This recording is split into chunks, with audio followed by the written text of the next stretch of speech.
So the earlier provisions that we had have always hindered the freedom of farmers and traders of choice-based marketing and also discouraged private investment in development of alternate markets and marketing infrastructure in the agrarian sector.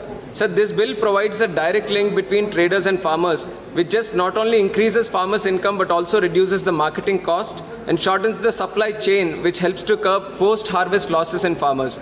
And the farmers will also get the freedom to sell their produce to the traders who will be relieved by the license Raj, and so the agricultural sector can take one step ahead to making it corruption-free system. And also e-platforms are also encouraged by this system, sir.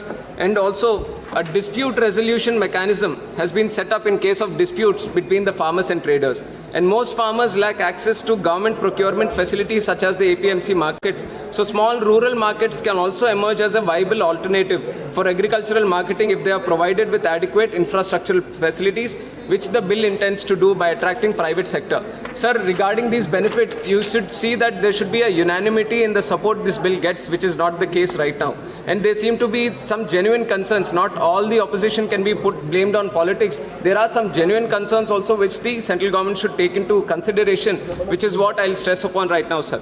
Sir, if you look at the legislative competence of the parliament, sir, this is an issue regarding agriculture, which is a state subject, and it comes under entry 14 of the list too. And moreover, the subject concerning markets and fairs is also a state, is in the state list, sir, which is on the entry 28 of list 2. Sir, the bill is regulating the sale and purchase of agricultural goods, and according to the Constitution of India, such a law can only be brought by the state government as interstate trade is covered by entry 26 of state list. Now, even though it concerns some of the intrastate, most of it is intrastate also. So there has to be, this has to be looked upon the legal competence, legislative competence. Can this bill be made in the parliament itself or not? And also regarding the APMC Act, that is being weakened right now, and there is a lot of investment, there is a lot of infrastructure, a lot of administration already working for the betterment of this similar setup in the states also, sir. And how is this going to be integrated with the existing system once this bill comes into effect is something the central government needs to look into. And other than this, the farmers also have other kinds of concerns where they have to go to banks, they go to other commission agents to get loans to sow crops, and those are some of the other issues that need to be looked into regarding farmers' issues, sir.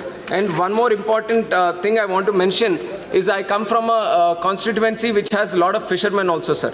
And in the fish marketing sector, there are very large number of women traders who, especially single women who trade at markets by heading from door to door on the roadside also, sir. And now they don't have any kind of registration, and even in times of COVID pandemic, they are facing a lot of trouble just doing their daily business. So most women fish workers who are not registered, without any help from the society, they'll be not able to reap the benefits of this bill. So the sector is also stressed, and after unlocking, reopening, fisheries also face disrupted commodity chains also, sir. So I request the central government, if it uses the power under section 5(2) of this bill to specify rules and allow unregistered traders also, give them some time to get registered, it will be a lot of help to these traders, sir.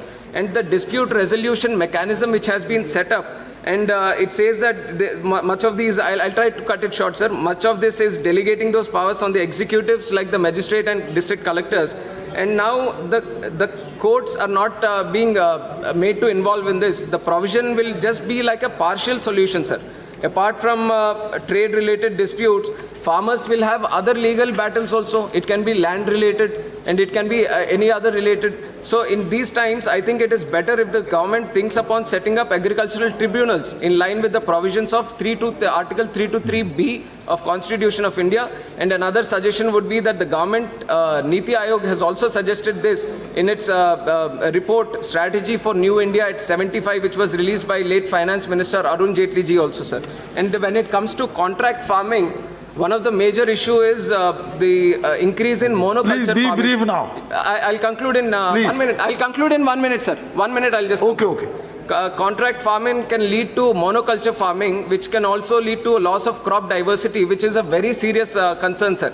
because when you sow the same crop, it can be vulnerable and destructive. Pests can also lead to crop diseases. So the new law must find a way to address the additional risks that contract farmers have to confront by ensuring protection to the farms. And the major concern which across the parties everyone has put up is the MSP. The MSP, there has been no mention, nothing has been mentioned regarding the SP in any of the three bills, and which is leading to confusion. The government is saying that there will be nothing to fear regarding the MSP. But if that is the case, then why don't they include it? Okay. Why don't they make it liable for the private players to ensure that minimum MSP is being granted to the farmers? If that is being included, much of the ruckus that is being created will be settled, sir. Okay. These suggestions I'd like to conclude, sir. Thank you very much. Thank you.